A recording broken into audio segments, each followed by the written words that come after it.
Hello friends, this is Shalini Srivastava. स्वागत है आपका टीचिंग लर्नर्स में। तो कैसे हैं आप लोग? उम्मीद है कि आप लोग बढ़िया होंगे और आपकी पढ़ाई बढ़िया चल रही होगी। तो हम इस समय क्या आपका देख रहे हैं, जो बिहार शिक्षक भर्ती आपकी आई है उसमें हम बिहार स्पेशल तो कर ही रहे हैं, उसके साथ साथ हम आपके भारतीय राष्ट्रीय आंदोलन को भी देख रहे हैं, जहाँ से आपके 15 से 20 क्वेश्चन बनने की संभावना है। ठीक है, कम से कम 15 क्वेश्चन बनने की संभावना है। उसको हम बहुत डिटेल से पढ़ रहे हैं, बहुत अच्छे तरीके से पढ़ रहे हैं। हमने आपको बताया था कि भारतीय राष्ट्रीय जो कांग्रेस है, इन सभी चीज़ों के बारे में बता दिया था और बताया था कि जो आपके भारतीय राष्ट्रीय आंदोलन है इसको हमने 3 भागों में बांटा था। एक नरम दल बांटा था, ठीक है, एक उदारवादी दल और एक नरम दल यानी उग्रवादी और एक गांधी युग। तो हमने नरम दल को 2 वीडियो में ख़त्म कर दिया है। तो अगर आपने नहीं देखा है तो प्लीज़ जाकर देख लीजिए, बहुत बेहतर तरीके से हमने पढ़ा है। और आज हम शुरू करेंगे गरम दल यानी उग्रवादी चरण। ये सारी चीज़ें हैं, उग्रवादी चरण कह सकते हैं या उग्र राष्ट्रवादी भी कह सकते हैं। और इनका समय काल क्या है आपका 1905 से लेकर 1919 तक। आपको ऊपर नहीं दिख रहा होगा, लेकिन जो हमने पहला चरण पढ़ा, देखिए हमने 3 चरणों में बांटा है। यहाँ ध्यान से देख लीजिए, हमने 3 चरणों में बांटा है, जो पिछले वीडियो में हम देख चुके हैं। ठीक है, पहला हमने देखा है 1885 से 1905। ओके, पहला चरण ये हमारा उदारवादी चरण कंप्लीट हो गया। भारतीय राष्ट्रीय कांग्रेस की स्थापना, अधिवेशन, जितनी भी महत्वपूर्ण चीज़ें थी सभी हमने कवर कर ली हैं। अगला हमारा क्या है, ये 1905 से जो हम अभी पढ़ने जा रहे हैं 1905 से 1919 तक हम पढ़ेंगे। और ये वाला हमारा क्या है, गांधी युग यानी कि 1919 से 1947 तक। ठीक है, ये हमारा अंतिम चरण होगा। और उसके साथ ही हम 1857 की क्रांति, सारी चीज़ों को देखेंगे, कुछ भी नहीं छोड़ेंगे। यहाँ से आपके क्वेश्चन बाहर नहीं जाने देंगे, बहुत बेहतर तरीके से आपका पढ़ेंगे। तो आज जो हमारा आपका पढ़ने का है ये है 1905 से 1919, यानी कि दूसरा चरण है हमारा उदारवादी या उग्र राष्ट्रवादी कह सकते हैं। इसे हम गरम दल भी कहते हैं, इसे हम क्या कहते हैं, गरम दल भी कहते हैं। ठीक है, गरम, आप सोच रहे होंगे आपकी जब उदारवादी चरण चल ही रहा था तो इसमें गरम दल क्यों आ गया, यानी कि उग्रवादी चरण क्यों आ गया? क्योंकि जो उदारवादी नेता थे आपके, तो ये क्या करते थे, ये करते थे अंग्रेज़ों से अनुनय भी नहीं करते थे। ये सोचते थे कि अंग्रेज़ जो भी फैसला लेंगे हमारे पक्ष में लेंगे, हमें ही फायदा होगा। लेकिन वो ऐसा नहीं करते थे। तो उनके इसी अनुनय विनय जो भी मांग करते थे उसकी असफलता के फलस्वरूप ही क्या उपजी है, गरम दल उपजे। यानी कि इन लोगों में ज़्यादा लोगों ने देखा कि जब अंग्रेज उनकी बात नहीं मान रहे हैं तो उसके बाद ही गरम दल का उदय हुआ। तो उसके सभी चीज़ों के बारे में हम बात करेंगे। तो गरम दल की भावना क्या थी, यानी उग्रवादी चरण जो थी इसकी भावना थी स्वराज मांगने से नहीं अपितु संघर्ष से प्राप्त होगा। तो ये कहते थे कोई चीज़ हमें मांगने से नहीं मिलेगी जब तक हम संघर्ष नहीं करेंगे। और जबकि उदारवादी लोग कहते थे कि हम प्रार्थना करेंगे, याचना करेंगे और अनुनय विनय सारी चीज़ें करेंगे और अंग्रेज हमारी बात मान जाएंगे, जो एकदम झूठ थी। क्योंकि अंग्रेज किसी की बात मानने वाले आसानी से नहीं थे जब तक उन पर कोई दबाव ना दिया जाता। तो इनकी भावना क्या थी, उग्रवादी उग्रवादी थे, गरम दल के जो लोग थे, इनका क्या था, स्वराज मांगने से नहीं अपितु संघर्ष से प्राप्त होगा। ठीक है, तो हिंसा भी कहते थे कर दिया जाए तो भी कोई बात नहीं है। लेकिन वैसे चलिए बात करते हैं आगे। हम यहाँ पर स्वराज की बात होने की थी, स्वराज की मेन चीज़ हम कहेंगे, स्वराज की बात की थी। फिर बात करेंगे यहाँ के जो प्रमुख नेता थे वो कौन कौन थे आपके। जो मुख्य नेता थे वो लाला लाजपत राय, लोकमान्य तिलक और बिपिन चंद्र पाल और अरविंद घोष। इन्हीं को हम लाल पाल बाल कहते थे। इन तीनों लोगों को लाल पाल बाल, ध्यान से देख लीजिएगा, लाल पाल बाल कहते थे। ये ऐसे ही सीधे आ जाता है आपका, ये पूछा जा सकता है कि उग्रवादी के नेता कौन थे या कौन नहीं थे, ऐसे ऑप्शन में आ जाएगा, तो इनका नाम याद रखिएगा। और अरविंद घोष भी थे, इनके अलावा भी लोग थे, जो मुख्य हैं वो यही थे। देखिए, लाल से क्या हो गए, लाला लाजपत राय आपके हो गए। और बाल से क्या हो गए, बाल गंगाधर तिलक कहते हैं, या लोकमान्य, हम यहाँ पर बाल गंगाधर तिलक भी लिख देते हैं, जान जाइएगा। तो लोकमान्य तिलक यानी बाल हो गए, या बाल गंगाधर तिलक भी कहते हैं। और पाल यानी बिपिन चंद्र पाल हो गए। तो ये लाल पाल बाल के नाम से जानते हैं, उग्रवादी चरण के मुख्य नेता थे ये। और अरविंद घोष भी थे यहाँ पर। तो जो आपके लाला लाजपत राय थे, ये कहाँ से थे आपके, ये थे आपके पंजाब से। लाला लाजपत राय जो थे ये पंजाब से थे। कभी कभी स्थान भी पूछ लिया जाता है ये कहाँ से थे। और जो लोकमान्य तिलक थे ये आपके महाराष्ट्र से थे। और जो ये दोनों लोग थे, बिपिन चंद्रपाल और अरविंद घोष, ये थे बंगाल से। ठीक है, तो इतनी चीज़ें उम्मीद करते हैं कि आपको समझ में आ गई होगी।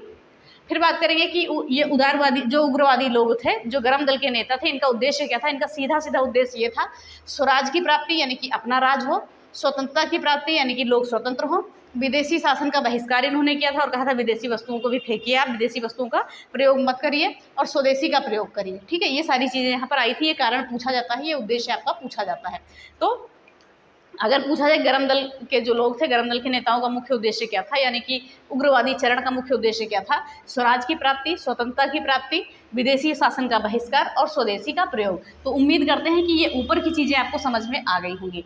फिर देखते हैं उग्रवाद का कारण क्या था, यानी उग्रवाद के उदय का कारण। कहने का मतलब क्या है कि उग्रवाद के उदय का कारण क्या था, तो हम इसको भी देख लेते हैं। तो कहा जाता है, कहते हैं कि जो उदारवादी नेता थे उनकी अनुनय विनय वाली ठीक है। उदारवादी नेताओं की जो थी अनुनय विनय वाली उदारवादी कार्य प्रणाली में जब असफलता मिल गई, उसी के बाद किसका उदय हुआ? उग्रवादी चरण का उदय हुआ, यानी कि गर्म दल के नेताओं का उदय हुआ। कह सकते हैं लोग गर्म दल में शामिल होने लगे, उग्रवादी। ठीक है, चलिए ये चीज़ें हो गई। बाकी कहानियाँ नहीं पूछी जाती हैं, जो पूछी जाती हैं वही हम देखेंगे। तो हमने क्या देखा, बस अगर पूछा जाए कि उदयवाद का कारण क्या था, तो जो उदारवादी दल के नेता थे उनकी जो मांग थी, उनकी मांग की कार्यप्रणाली थी, उनमें जब असफलता मिली तो लोगों ने उग्र रूप धारण कर लिया, ये भी कह सकते हैं। चलिए अब बात करें कि जनता को भड़काने वाली नीतियाँ कौन कौन सी थी, यानी किस कारण जनता भड़की थी, किस कारण सरकार द्वारा जनता को भड़काने वाली कौन कौन सी नीति थी, वो भी हम देख लेते हैं। वर्नाकुलर जो है प्रेस एक्ट था एक 1878 में आया था, बस ऐसे ही आप याद रखेंगे इसको। विश्वविद्यालय अधिनियम 1904, ये करजन के समय में, ठीक है, करजन इसमें वायसराय आया था, आपका गवर्नर जनरल कह सकते हैं। और बंगाल विभाजन, यही सब चीज़ें थी जिन्होंने उग्रवाद को क्या दिया? चिंगारी दिया, कह सकते हैं चिंगारी दिया कि आप उदय होइए। ठीक है, यही सारी चीज़ें थी, लोगों को इसी से दिक्कत थी। बहुत सारे एक्ट भी चलाए थे, जो मुख्य उन्हीं को हमने लिखा था।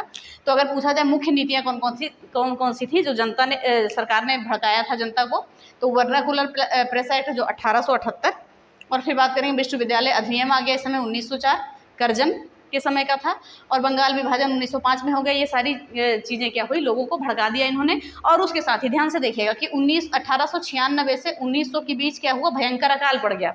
ठीक है, 1896 से 1900 के बीच क्या हुआ? भयंकर अकाल पड़ गया। और इसी बीच में क्या अंग्रेजों ने 1903 में दिल्ली दरबार किया और इस पर बहुत भारी व्यय किया इन्होंने। ठीक है, एक ये भी कारण आपका बनता है। ठीक है, बहुत भारी व्यय किया, ये भी सारे कारण आपके बन जाते हैं। तो ये हमने देख लिया, उग्रवाद को देख लिया, गर्म दल को देख लिया, बस इतनी चीज़ें आपको जाननी है। वैसे तो बहुत सारी चीज़ें हैं, लेकिन जहाँ से क्वेश्चन बनेंगे आपके यहीं से बन जाएंगे। तो अगर पूछा जाए भड़काने वाली नीतियाँ कौन कौन सी थी उदारवादी चरण को यानी जनता को, तो वर्नाकुलर प्रेस एक्ट हो गया, विश्वविद्यालय अधिनियम 1904, बंगाल विभाजन 1905, और 1896 से 19 को बीच क्या भयंकर अकाल पड़ा। उसी बीच इन्होंने क्या किया? 1903 में दिल्ली दरबार का आयोजन कर लिया, और इसमें क्या भारी व्यय किया, यानी बहुत ज़्यादा खर्चा किया। यहाँ लोग भूखों मर रहे थे और ये खर्चा कर रहे थे, तो ये सारी भी चीज़ें थी। और हम सारे जितने भी दिल्ली दरबार आयोजित हुए थे, 3 आयोजित हुए थे, सारी चीज़ों के बारे में हम बात करेंगे।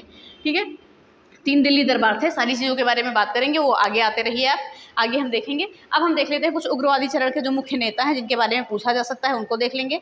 तो ध्यान से देखते हैं कि लाला लाजपत राय को सबसे पहले जितने मुख्य नेता थे, इन्हें जो है शेरे पंजाब या पंजाब केसरी की उपाधि मिली हुई थी।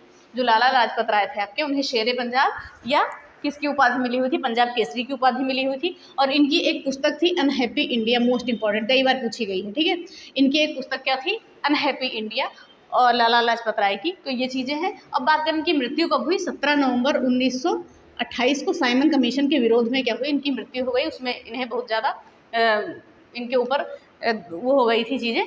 ठीक है, कहने का मतलब लोगों ने पीटा था, अंग्रेज़ों ने जो है पीटा नहीं कह सकते हैं, अंग्रेजों के अत्याचार से क्या हुई? इनकी मृत्यु हो गई।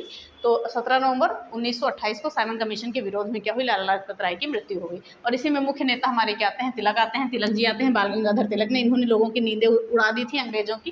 ठीक है, तो इनको उपाधि किसकी मिली थी? लोकमान्य की मिली थी। तो इनका पूरा नाम क्या है? लोकमान्य बाल गंगाधर तिलक। ठीक है, और क्या बात करेंगे? भारतीय अशांति का जनक इन्हें वैलेंटाइन सिरोल ने कहा था।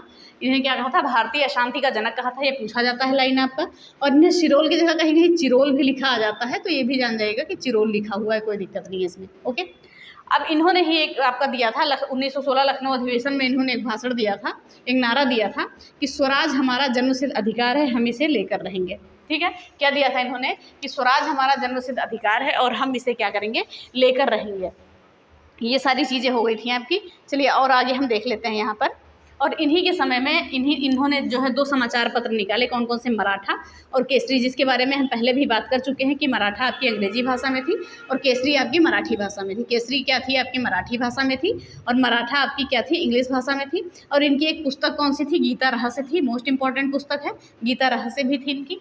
और बात करेंगे इन्होंने गणपति महोत्सव, शिवाजी महोत्सव, ये सारा इन्हीं के समय में आयोजन हुआ। और ये बात करेंगे यहाँ कि गणपति महोत्सव जो था, एक सेकेंड, चलिए हम क्या बात कर रहे थे? गणपति महोत्सव और शिवाजी महोत्सव की शुरुआत किन्होंने कराई थी? बाल गंगाधर तिलक जी ने ही कराई थी। और इन्होंने जो है धर्म को धार्मिक अस्त्र के रूप में भी प्रयोग किया था। तो ये सारी चीज़ें भी हम याद रखेंगे। तो ध्यान से देखिएगा कि गणपति महोत्सव 1893 में और शिवाजी महोत्सव 1895 में इन्होंने जो है शुरुआत कराई। अब बात करेंगे कि क्या बाल गंगाधर तिलक कभी भारतीय राष्ट्रीय कांग्रेस के अध्यक्ष रहे हैं? तो नहीं रहे हैं। ठीक है, तो ये आप याद रखें, क्वेश्चन पूछा जा सकता है। ये नेशनल इंडियन कांग्रेस के कभी भी सदस्य अध्यक्ष नहीं रहे हैं, ये याद रखिएगा, ठीक है। चलिए अब बात करते हैं, ये ऐसे पहले भारतीय थे, ध्यान से सुनिएगा, कि पत्रकार का कर्तव्य निर्वहन करते हुए जेल जाने वाले पहले भारतीय कौन थे? तिलक जी थे। पत्रकार का कर्तव्य निर्वहन करते हुए जेल जाने वाले पहले भारतीय कौन थे? बाल गंगाधर तिलक जी थे। तो ये लाइन भी याद रखेंगे।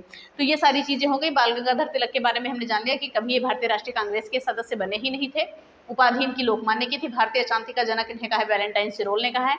इन्होंने कहा था कि स्वराज हमारा जन्मसिद्ध अधिकार है, हम इसे लेकर रहेंगे, 1916 लखनऊ अधिवेशन में। और समाचार पत्र इनका कौन सा था? मराठा और केसरी, ठीक है। और गणपत महोत्सव और शिवाजी महोत्सव की शुरुआत इन्होंने कराई। इनकी पुस्तक थी गीता रहस्य। और पत्रकार का कर्तव्य निर्वहन करते हुए जेल जाने वाले पहले भारतीय आपके थे बाल गंगाधर तिलक जी। तो ये हो गई आपकी गर्म दल के बारे में कुछ ओवरव्यू हमने जान लिया। अब हम सीधे आते हैं आपके सन 1905 बंगाल विभाजन पे। उसको बेहतर तरीके से पढ़ेंगे और चीज़ों को हम आगे देखते हैं। चलिए अब हम बात करते हैं बंगाल विभाजन की। तो बंगाल विभाजन कब हुआ था? कभी कभी ईयर भी आपका पूछ लेता है। तो बंगाल विभाजन जो है आपका 1905 में हुआ था। ओके, बंगाल विभाजन आपका कब हुआ था? 1905 में हुआ था। एक सेकेंड। ओके, तो बंगाल विभाजन कब हुआ था आपका? 1905 में। तो हम बात करेंगे कि जब बंगाल विभाजन हुआ था तो उस समय क्या था? ये बंगाल जो आपका था, बंगाल उस समय का सबसे बड़ा प्रांत था। अगर पूछा जाए कि बंगाल उस समय का क्या था, सबसे बड़ा प्रांत था, ये आप याद रखेंगे। और ये एक राष्ट्रवाद का गढ़ भी था, इसीलिए क्या किया अंग्रेजों ने? इसका विभाजन करने का फैसला किया था, ठीक है। अभी हम आगे आगे देखते जाते हैं तो सारी चीज़ों को हम समझेंगे।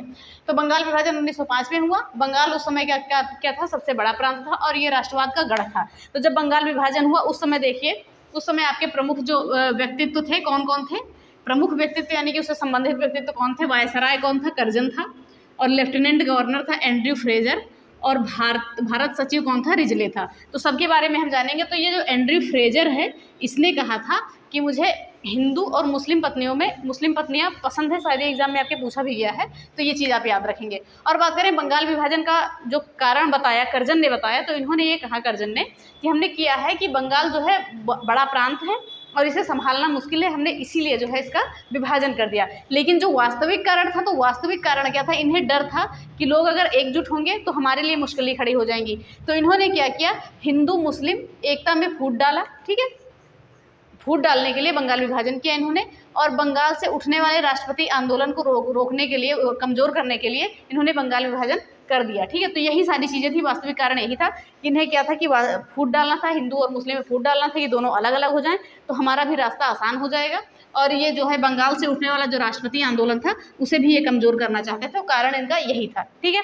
अब कुछ कथन है, इनको हम देख लेते हैं बंगाल विभाजन के। उसमें कर्जन ने कहा था कि बंगाल बहुत बड़ा प्रांत है, अतः इसको संभालना कठिन है। यानी इनके कहने का मतलब कि इतना बड़ा प्रांत है कि हम संभाल नहीं पा रहे हैं, इसलिए हम दो भागों में इसको बांट दे रहे हैं। ओके, फिर बात करेंगे रिजले ने कहा था। रिजले का कथन था कि एकजुट बंगाल एक शक्ति है। इन्होंने क्या कहा था कि एकजुट बंगाल एक शक्ति है, विभाजन के पश्चात बंगाल विभिन्न दिशाओं में बिखर जाएगा और क्या हो जाएगा? हमारा काम आसान हो जाएगा। इनके कहने का मतलब क्या था कि अगर सभी लोग एक रहेंगे तो ये एक बड़ी शक्ति बनकर रहेंगे, और अगर हम इसका विभाजन कर देंगे तो ये अलग अलग बिखर जाएंगे, तो हमारे लिए कार्य आसान हो जाएगा। तो ये भी कथन ये किसका था? रिजले का था, याद रखेंगे। रिजले कौन था इस समय का? आपका भारत सचिव था। फिर बात करेंगे गोखले जी ने क्या कहा था। गोपाल कृष्ण गोखले जी ने कहा था कि यह अंग्रेजों का निर्मम मूल है, याद रखिएगा, यह अंग्रेजों का निर्मम मूल है। और गांधी जी ने कहा था कि भारत में राष्ट्रीय चेतना का वास्तविक जागरण बंगाल विभाजन के बाद प्रारंभ हुआ था। तो गांधी जी ने कहा था कि जो भारतीयों में क्या था, राष्ट्रीय चेतना का वास्तविक जागरण जो शुरू हुआ था, वास्तविक जागरण जो है बंगाल विभाजन के बाद ही आरंभ हुआ था। तो ये सारी चीज़ें हमने जान लिया। बस इतनी ही चीज़ें हैं। देखिए, जो चीज़ें हैं वही हम इंपॉर्टेंट पढ़ेंगे, एक्स्ट्रा चीज़ें हम कहानी नहीं पढ़ेंगे। वैसे कहानी बहुत है सारी पढ़ने के लिए, तो ये सारी चीज़ें हैं, ठीक है। चलिए आगे हम देखते हैं। और फिर ये हमने देख लिया। फिर आगे हम देखते हैं यहाँ पर कि प्रमुख तिथियाँ कौन कौन सी थी बंगाल विभाजन की। तो देखिए 3 अक्टूबर 1903 की बात करें, इंपॉर्टेंट डेट है आपकी। तो क्या था? भारत सचिव जो रिजले था, इसके द्वारा ब्रिटिश संसद में विभाजन का प्रस्ताव रखा गया था। तो बंगाल विभाजन जो है इसका प्रस्ताव कब रखा गया था? इसका प्रस्ताव रखा गया था 3 अक्टूबर 1903 के द्वारा, रिजले के 1903 में रिजले के द्वारा। तो प्रस्ताव रखा गया बंगाल विभाजन का 3 अक्टूबर 1903 में रिजले के द्वारा, ब्रिटिश संसद में बंगाल विभाजन का प्रस्ताव रखा गया। फिर बात करेंगे 20 जुलाई 1905 को। 20 जुलाई 1905 की बात करेंगे कि शिमला में समाचार पत्र के माध्यम से विभाजन की घोषणा कर दी गई। ठीक है, क्या किया गया इसमें 20 जुलाई 1905 में शिमला में है समाचार पत्र के माध्यम से बंगाल विभाजन की घोषणा कर दी गई। इसको हम याद रखेंगे। और हम बात करेंगे यहाँ पर कि जो 7 अगस्त 1905 है, ये भी हम और भी डिटेल में पढ़ेंगे। 7 अगस्त 1905, तो यहाँ से जो है भारतीयों ने क्या किया, बंगाल विभाजन का विरोध किया और स्वदेशी आंदोलन शुरू कर दिया। तो इंपॉर्टेंट है, पूछा जाता है स्वदेशी आंदोलन कब शुरू हुआ, तो आपका 7 अगस्त 1905 में। तो बंगाल विभाजन के विरोध में स्वदेशी आंदोलन शुरू हो गया, इसको भी हम जानेंगे और डिटेल में। तो इन सारी चीज़ों को है। फिर 16 अक्टूबर 1905 की हम बात करेंगे। पूरी तरह से बंगाल विभाजन लागू हो गया पूरे देश में। ठीक है, बंगाल जो है पूर्वी बंगाल और पश्चिमी बंगाल में बढ़ गया, तो ये विभाजन पूरी तरह से लागू हो गया। ओके, चलिए एक बार तिथि को देखते हैं। 3 अक्टूबर 1903 को रिजले ने प्रस्ताव रखा विभाजन का। 20 अक्टूबर 1905 में घोषणा हो गई समाचार पत्रों के माध्यम से विभाजन की। 7 अगस्त 1905 को भारतीयों ने विरोध किया और स्वदेशी आंदोलन आरंभ कर दिया। और 16 अक्टूबर 1905 को बंगाल विभाजन जो है पूरी तरह से लागू हो गया। ठीक है, बंगाल विभाजन पूरी तरह से लागू हो गया और इस दिन काला दिवस के रूप में लोगों ने मनाया था। ओके, इस दिन क्या हुआ था, आपको ध्यान से सुनिएगा चीज़ों को। जो आपका 20 जुलाई मैंने नहीं लिखा है, हाँ 20 जुलाई 1905 में जब क्या हुआ था, बंगाल विभाजन की घोषणा हुई थी। तो इसमें क्या था, इसके विरोध में 7 अगस्त को कलकत्ता में टाउन हॉल में सभी जो राष्ट्रवादी नेता थे, इन्होंने स्वदेशी आंदोलन पारित किया था और बहिष्कार प्रस्ताव रखा था। और बंगाल विभाजन के प्रारंभ जब हुआ 16 अक्टूबर को, तो इस दिन संपूर्ण जो है बंगाल में शोक दिवस के रूप में मनाया गया। तो 16 अक्टूबर जब ये लागू हो गया था, तो ये पूरे बंगाल में क्या हुआ था, शोक दिवस के रूप में मनाया गया था। पूरे बंगाल में क्या शोक दिवस के रूप में मनाया गया था। बस ठीक है, ये सारी चीज़ें हो गई। और अगर ये एक क्वेश्चन आपसे और पूछा जाए कि ब्रिटेन वस्तुओं का बहिष्कार का सर्वप्रथम सुझाव किसने दिया था, तो कृष्ण कुमार मित्र ने दिया था। बस इसको आप याद रखिए। तो ये चीज़ें हुई, डेट हो गई। और 16 अक्टूबर को बंगाल में शोक दिवस मनाया गया था, ये चीज़ें हुई। अब बात करेंगे विभाजन के बाद का बंगाल कैसा था। तो हम देखते हैं विभाजन के बाद का बंगाल कैसा था। पश्चिम बंगाल बन गया और पूर्वी बंगाल बन गया। ठीक है, पूर्वी बंगाल और पश्चिम बंगाल बन गया। तो आगे हम देखते हैं चीज़ों को। तो पूर्वी पश्चिम बंगाल में आपका क्या क्या था, जो हमारे भारत के हिस्से में था। अब जो हमारे भारत के हिस्से में है, तो इसमें आपका पश्चिम बंगाल हो गया, बिहार हो गया, उड़ीसा हो गया। ये 3 प्रांत आ गए, 3 चीज़ें आ गई। और इधर पूर्वी बंगाल में आपका पूर्वी बंगाल और असम हो गया। और यहाँ जो थी पश्चिम बंगाल की राजधानी क्या बना दी गई, कलकत्ता हो गई। और पूर्वी बंगाल की राजधानी क्या हो गई, ढाका हो गई। ठीक है, अब बात करें, ये हिंदू बाहुल्य क्षेत्र हो गया पश्चिम बंगाल आपका, और ये क्या हो गया, मुस्लिम बाहुल्य क्षेत्र हो गया आपका जो पूर्वी बंगाल था।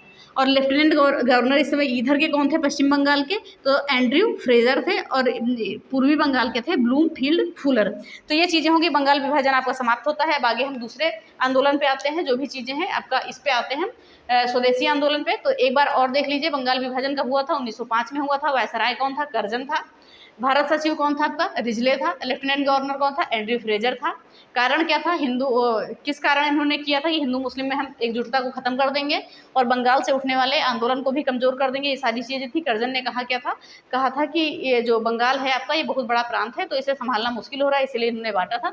बाकी चीज़ें हैं, आपकी लाइन देख लीजिएगा। और डेट जो इंपॉर्टेंट है, 3 अक्टूबर 1903 को प्रस्ताव रखा गया विभाजन का। 20 जुलाई 1905 को घोषणा कर दी गई। और 7 अगस्त 1905 को विरोध में क्या हुआ, स्वदेशी आंदोलन शुरू किया गया। और 16 अक्टूबर 1905 को बंगाल विभाजन हो गया और लोगों ने इस दिन क्या हुआ, बंगाल के लोगों ने काला दिवस के रूप में मनाया, शोक दिवस के रूप में मनाया।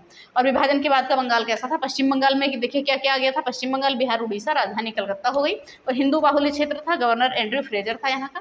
और बात करेंगे पूर्वी बंगाल की, तो यहाँ पे पूर्वी बंगाल और असम था, राजधानी ढाका थी, मुस्लिम बाहुल्य क्षेत्र हो गया था। ब्लूमफील्ड फुलर जो यहाँ का क्या था आपका, लेफ्टिनेंट गवर्नर था। तो बंगाल जो है आपका, बंगाल विभाजन की बस इतनी चीज़ें आपको याद रखनी है, इसके अलावा कुछ नहीं याद रखनी है। जो चीज़ें होंगी इंपॉर्टेंट तो वो बाद में डाल दी जाएंगी, देख लीजिए। फिर आगे हम देखते हैं, आगे देखिए चीज़ों को हम देखते हैं। चलिए अब हम बात करते हैं स्वदेशी आंदोलन की। स्वदेशी आंदोलन कब आया था आपका, 7 अगस्त 1905 में। किस लिए आया था, इसकी भी बात हम करते हैं। तो क्या हुआ था, जब 20 जुलाई 1905 को जब बंगाल विभाजन की घोषणा हुई थी, कब हुई थी, 20 जुलाई 1905 को जब बंगाल विभाजन की घोषणा हुई थी, तो इसके पश्चात जो है 7 अगस्त 1905 को एक सभा बुलाई गई थी। ठीक है, क्या हुआ था कि जब 20 जुलाई 1905 को बंगाल विभाजन की घोषणा हो गई थी, उसके बाद क्या हुआ, 7 अगस्त 1905 को एक सभा बुलाई गई थी। ठीक है, इसी के विरोध में एक सभा बुलाई गई थी। तो यहाँ पर लिख लेते हैं, इसी के विरोध में क्या हुई थी, एक सभा बुलाई गई थी। तो इसको याद रखेंगे, अगर पूछा जाता है कि बंगाल विभाजन की घोषणा के विरोध में कौन सी सभा कब सभा बुलाई गई थी? तो 7 अगस्त 1905 को सभा बुलाई गई थी। अब बात करें कहाँ पर बुलाई गई थी? कलकत्ता टाउन हॉल में, और इसके अध्यक्ष थे मनीचंद्र नंदी। ठीक है, और इसमें निर्णय क्या लिया गया था कि स्वदेशी आंदोलन की घोषणा, ठीक है, इसका निर्णय ले लिया गया था कि स्वदेशी आंदोलन की घोषणा कर दी गई थी और बहिष्कार प्रस्ताव भी पारित कर दिया गया था। ठीक है, इसमें क्या हुआ था, निर्णय क्या लिया गया था? स्वदेशी आंदोलन की घोषणा कर दी गई थी और बहिष्कार प्रस्ताव जो है आपका पारित कर दिया गया था। इतनी चीज़ें थी, बस इतनी चीज़ें आपको याद रखनी है।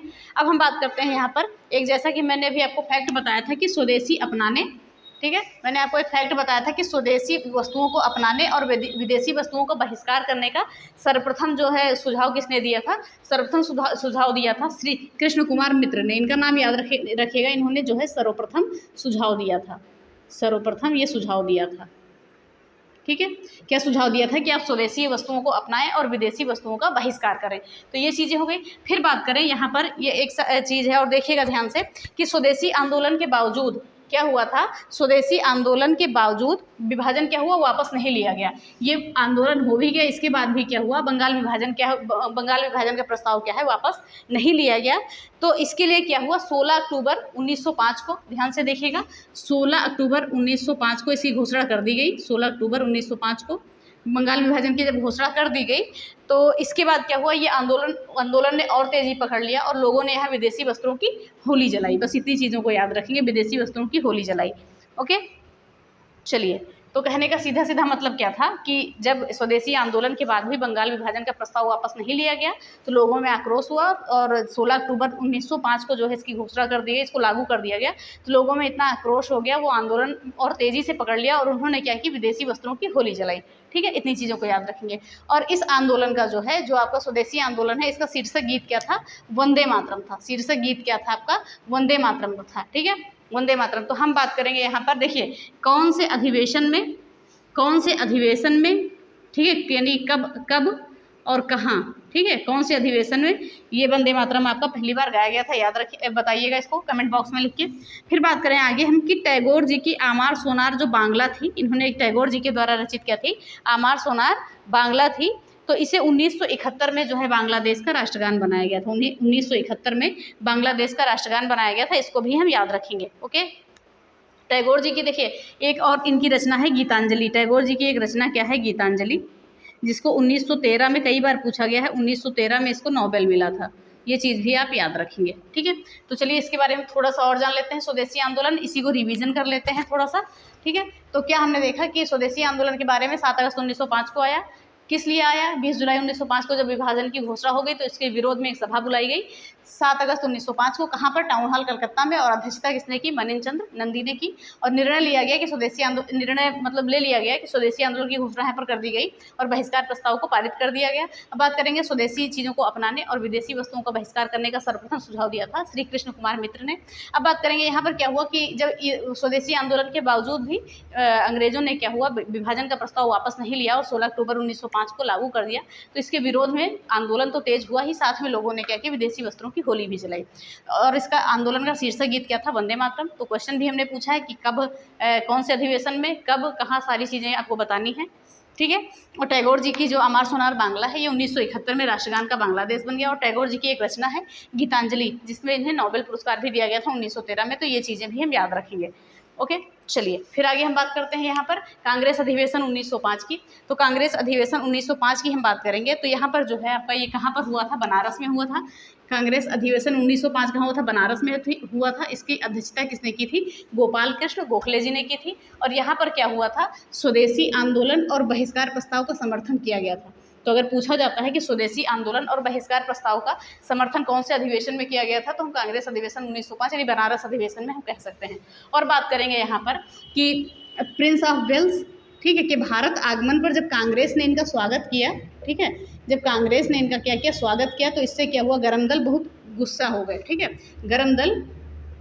गरम दल ने तब इसका विरोध किया था। गरम दल क्या हो गए थे, गुस्सा हो गए थे, गरम दल के लोग गुस्सा हो गए थे, क्योंकि जब प्रिंस ऑफ वेल्स भारत आया तो कांग्रेसियों ने किया था, इनका बहुत स्वागत किया था, जिससे गरम दल के नेता क्या हो गए थे, नाराज हो गए थे, गुस्सा हो गए थे। तो ये चीज़ें भी हम याद रखेंगे, ठीक है। तो सीधा सीधा देखते हैं, कांग्रेस अधिवेशन 1905 कहाँ पर हुआ, बनारस में। अध्यक्षता गोपाल कृष्ण गोखले ने की। स्वदेशी आंदोलन बहिष्कार प्रस्ताव का समर्थन किया गया इसमें, और प्रिंस ऑफ वेल्स का आगमन इसी समय हुआ था, और उनका स्वागत किया कांग्रेस ने, जिससे गरम दल गुस्सा हो गए। फिर आगे हम बात करते हैं कांग्रेस अधिवेशन 1906 का। 1906 की बात करें, कलकत्ता में हुआ था अधिवेशन, और अध्यक्षता किसने की थी, दादा भाई नौरोजी ने की थी। और हमने बात की सबसे सर्वाधिक बार अध्यक्षता किसने की थी, दादा भाई नौरोजी ने। इन्होंने की थी 1886 में, 1893 में और 1906 में, ठीक है। और हमने आपसे कल एक क्वेश्चन और पूछा था कि सर्वप्रथम सबसे ज़्यादा बार किसने अध्यक्षता की थी, तो WC बनर्जी ने की थी। सर्वप्रथम की बात करें तो WC बनर्जी ने, क्योंकि उन्होंने 1885 में और 1892 में की थी अध्यक्षता, ठीक है। सर्वप्रथम की थी, उसके बाद इन्होंने की थी, यानी कि सर्वाधिक बार इन्होंने की थी। नौरोजी जी ने अगर पूछा जाए कितनी बार की थी, 3 बार की थी। और अगर सबसे पहले पूछा जाए सर्वाधिक बार किसने की थी, तो इन्होंने WC बनर्जी ने की थी। इतनी चीज़ों को हम याद रखेंगे। अब बात करेंगे इसमें क्या हुआ था कि इस कांग्रेस अधिवेशन 1906 की हम बात करेंगे, तो इसमें अध्यक्ष के पद को लेकर गरम दल और नरम दल में क्या हो गया था, विवाद हो गया था। लेकिन जब नौरोजी को अध्यक्ष बनाया गया, दादा भाई नौरोजी को अध्यक्ष बनाया गया, तो विवाद ये शांत हो गया था, ठीक है। तो विवाद हुआ यहीं पर अध्यक्ष के पद को लेकर गरम दल और नरम दल में, और जब नौरोजी जी को अध्यक्ष बना दिया गया तब ये विवाद क्या हो गया, समाप्त हो गया। फिर आगे हम बात करते हैं, उग्रवादियों ने जो है 4 प्रस्ताव यहाँ पर रखे थे। यानी कि देखिए, उग्रवादियों ने कि गरम दल के नेताओं ने क्या किए थे, 4 प्रस्ताव यहाँ पर रखे थे। कौन कौन सा प्रस्ताव था, स्वदेशी आंदोलन का, बहिष्कार आंदोलन का, राष्ट्रीय शिक्षा का और स्वराज या स्वशासन का। ये 4 प्रस्ताव याद रखिएगा, पूछा जा सकता है कि कौन से अधिवेशन में रखे गए थे 4 प्रस्ताव उग्रवादियों के द्वारा। तो आप याद रखिए 1906 कांग्रेस अधिवेशन यानी कि कलकत्ता अधिवेशन, स्वदेशी आंदोलन, बहिष्कार आंदोलन, राष्ट्रीय शिक्षा और स्वराज आंदोलन, ठीक है। इतनी चीज़ों को याद रखिए। और एक क्वेश्चन आपका और बनता है कि सबसे पहले स्वराज शब्द का प्रयोग कब किया गया था, तो कलकत्ता अधिवेशन 1906 में सबसे पहले स्वराज शब्द का प्रयोग किया गया था। आप ये याद रखिए, मोस्ट इंपॉर्टेंट है। और यहाँ पर ये निर्णय लिया गया था, इसी अधिवेशन में निर्णय लिया गया था कि 1907 में जो अधिवेशन होगा वो पहली बात तो नागपुर में होगा, और उसमें गरम दल का कोई भी नेता जो है वो अध्यक्ष चुना जाएगा। तो इतनी चीज़ें थी। चलिए हम एक बार इसको और देखते हैं। कांग्रेस अधिवेशन 1906, स्थान कहाँ था, कलकत्ता था। अध्यक्षता किसने की थी, दादा भाई नौरोजी ने की थी। और अध्यक्ष के पद को लेकर यहाँ पर गरम दल और नरम दल में विवाद हो गया था। जब नौरोजी जी को अध्यक्ष बनाया गया तब ये विवाद शांत हुआ, और उग्रवादियों ने यहाँ पर 4 प्रस्ताव रखे थे, स्वदेशी आंदोलन, बहिष्कार आंदोलन, राष्ट्रीय शिक्षा और स्वराज या स्वशासन, ठीक है। स्वराज या स्वशासन की हम बात करेंगे। फिर पहली बार स्वराज शब्द का प्रयोग इसी अधिवेशन में प्रयोग किया गया, और इसमें निर्णय लिया गया कि 1907 में जो भी अधिवेशन होगा कहाँ पर होगा, नागपुर में होगा, और जो भी नेता चुना जाएगा वो गरम दल का नेता चुना जाएगा। तो ये चीज़ें हो गई। आपका पार्ट 1 हो गया उग्रवादी का, यानी कि गरम दल का। अब पार्ट 2 कल आएगा। कल हम जो है गरम दल आपका समाप्त कर देंगे, उसके बाद हम गांधी युग पढ़ेंगे। बहुत ज़्यादा वीडियो हम आपके लिए नहीं लाएंगे, कम से कम वीडियो में ज़्यादा से ज़्यादा चीज़ों को हम आपका कवर कराएंगे। तो इन चीज़ों को देख लीजिएगा, और पिछली क्लासेस जरूर देखिएगा, क्योंकि चीज़ें सारी सीक्वेंस में चल रही हैं बहुत अच्छे तरीके से, ठीक है। और यहाँ से आपका एक भी क्वेश्चन बाहर नहीं जाएगा। तो चलिए, अगर वीडियो पसंद आई है तो प्लीज़ वीडियो को लाइक करिएगा, शेयर करिए और चैनल को सब्सक्राइब करें, साथ में बेल आइकन दबाना ना भूलें, और पिछली वीडियो हमारी देखते रहें। और अगर आपकी हिंदी कमज़ोर है तो हिंदी यानी कि अगर आपको 30 नंबर लाने हैं 100 में से वहाँ पे, तो आप हमारी प्लेलिस्ट में जाएंगे, KVS के नाम से प्लेलिस्ट है, वहाँ से आपके आराम से 40-50 नंबर तो आराम से आ जाएंगे, कोई दिक्कत नहीं होगी। चाहे जितना भी कठिन पेपर आए आपका, ये चीज़ें हो जाएंगी। और बिहार स्पेशल भी हमारे चैनल पे चल रही है, तो लिंक आपको डिस्क्रिप्शन में मिल जाएगी। तो बिहार स्पेशल हम बहुत बेहतर तरीके से पढ़ रहे हैं, और साथ में ये भी कर रहे हैं कि जो भी क्वेश्चन आपके BPSC पूछता है उन क्वेश्चंस को भी हम करते हैं, और बहुत बेहतर तरीके से चीज़ें चल रही हैं, ठीक है। तो चलिए वीडियो ख़त्म करते हैं। धन्यवाद, जय हिंद।